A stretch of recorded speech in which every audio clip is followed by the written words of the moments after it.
Ayan, magandang araw sa lahat. Ito naman Pamalas TV.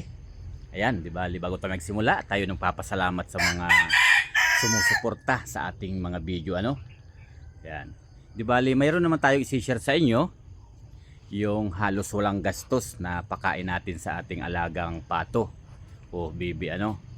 Dahil nga nagsisimula pa lang tayo, mayroon pa lang tayo na apat na pato, ano, na ating inaalagaan sa ngayon, dahil ito ay nag-uumpisa pa lang nga tayo mag-alaga nito at ito ay ating pinaparami, ano. Mayroon tayong i-share sa inyo na halos walang gastos na pagkain ng pato. Ayan, talagang halos hindi tayo magbibitaw ng malaking halaga sa pagkain na to, dahil nga talagang ang pato, alam naman natin talagang malalakas silang kumain, ano, kaya naghahanap tayo ng pagkain nila na masustansya, na mabubusog sila, at ang kagandahan nito ay talagang organic, talagang nagpapaganda o nagpapasarap sa karne ng isang pato, ano. Dahil hindi guys tayo nagpapakain ng feed sa ating alagang pato, kaya ito papakita natin sa inyo guys, ano, kung ano yung pagkain ng pato na ating binibigay sa kanila na halos walang gastos. Ayan, umpisahan na natin. Ayan, ano guys, di bale ito nga. Ayan, buksan na natin yan. Ayan, ito ay niluto na natin, ano, na pagkain ng ating pato. Ayan, kung nakita nyo nga ay lugaw siya, ano. Ito guys yung binlid ng palay na ating halos, ang mura lang nito ng ating binili, ano, halos sa 10 kilo lang ang 1 kilo nito. Ito guys ang itsura niya, no, yung mga durog-durog na bigas. Ayan, kung tawagin nga sa amin nito ay binlod o binlid, ano. Ayan, yan guys ang pinapakain natin sa alagang pato, ano, halos talaga walang gastos, dahil ito ay kunting binlid lang ang ating lugawin. Ito ay dumadami na dahil ang ginagawa natin ay nilulugaw natin, ano. Ayan, ito ay halos isang taka lang, pero ang dami nang nagawa. Tapos ang ginagawa pa natin, hinahaluan natin ng sapal ng nyog.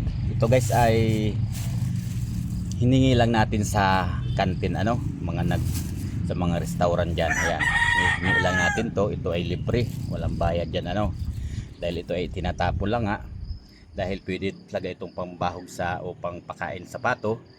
Ang ginawa natin, ayan, hinihingi natin dahil wala namang bayad yan, ano, at maganda rin yung pangpakain sa pato o sa manok. Ayan, di bali ang ginawa ko nga guys, ano, itong binlid na to, ito ay nilugaw natin, ano. Di bali niluto ko lang to sa kahoy. Halos wala rin tayong gasto sa pagluluto nito dahil sa kahoy lang natin to niluluto, ano, yung binlid nito para maging isang lugaw. Ayan, ito guys ay paborito to ng pato dahil ang alam naman natin ang pato ay sige lang yung sip-sip, ano. Ayan, ito guys ang ginagawa natin. Di bali yun nga, ito ay mga 3 pakain natin ang gagawin dito, ano, sa alaga natin, dahil kunti pa lang naman ang ating alagang pato, dahil nga nagsisimula pa lang tayo. Yan ay kumbaga pang sarili pa lang natin, ano, na alaga. Kaya yung lahat ng pagkain na halos na walang gastos, ayan, tinutuklas natin para kapag dumami naman ang ating pato, tayo ay minus gastos sa ating pagpapakain sa kanila. At ang kagandahan nito, ano guys, ito ay organic, dahil nga talagang ayaw ko talagang magpakain ng feeds, ano, hanggat maaari, para ang kanilang karne talagang nasa quality at masarap. At nahaluan natin ng sapal ng nyug. Ayan, lagyan natin yan ng sapal ng nyug, ano. Ayan, ibali ilalamas lang natin yan dyan na maghalo siya sa lugaw. Ayan guys, ano. Ayan, ganyan lang guys ang ating ginagawa ano. At marami pa tayo guys na ipapakita rin sa inyo yung mga halos walang gastos na pagkain ng bibi. Dahil marami guys na pwede tayong pagkunan na alternative na hindi na tayo magagastos na malaki para sa pag-aalaga ng bibi ano.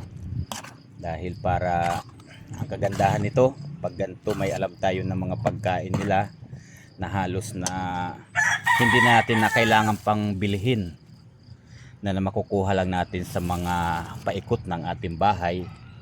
Yan papakita natin sa inyo sa susunod nating mga video ano. Ayan. Yan, tara guys, samahan niyo ako at pakainin natin ang alaga nating mga pato. Ayan guys, di bali andito nga tayo sa loob ng kulungan ng ating pato. Ayan. Nalagay lang natin dito sa kanilang kainan. Lalagay natin lahat yan dyan.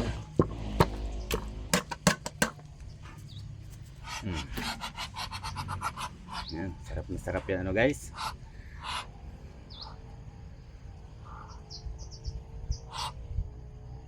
Dahil nga medyo maiila pa ang ating alagang pato dahil ito ay ilang buwan pa lang natin tong alaga. Yan. Layo tayo para makakain na sila. At ito nga, araw-araw din tayo nagpapalit guys ng tubig ano, ng inuman nila. Ito ay kapapalit lang natin kahapon, pero malabo na naman, mamaya ay papalitan natin to ano. Yan. Yan guys, ano, di bali apat lang muna ang alaga natin na pato. Yan, dahil nga busog pa sila, halos ayaw pa nilang kumain. Yan lang guys, ano, yan lang guys ang ginagawa natin ano, na pagkain nila. Laging may nakalagay tayo dyan sa kanilang kainan kasi ang pato ay mayat maya ang kain yan, kaya dapat ay laging lalagyan natin yan ng kahit kunting pagkain ano. Ayan, dahil nga yan guys ay matataba na yan ano, yung alaga natin pato, dahil ay laging busog yan dahil nga sa pagkain natin na halos walang gastos o kunti lang ang ginagastos natin dahil nga napakamura na kanilang pagkain na binibili natin sa kanila o hinahanap para makatipid tayo, lalo kapag marami na ang alaga nating pato. Talagang kailangan natin na maghanap ng ibang pagkain na makakatipid tayo na organic. Ayan, di bali nga ang ginawa natin dito sa ating ang kulungan. Ayan, sa kabila naman ay manok ang ating alaga. Ayan, yung native na manok yan ano guys.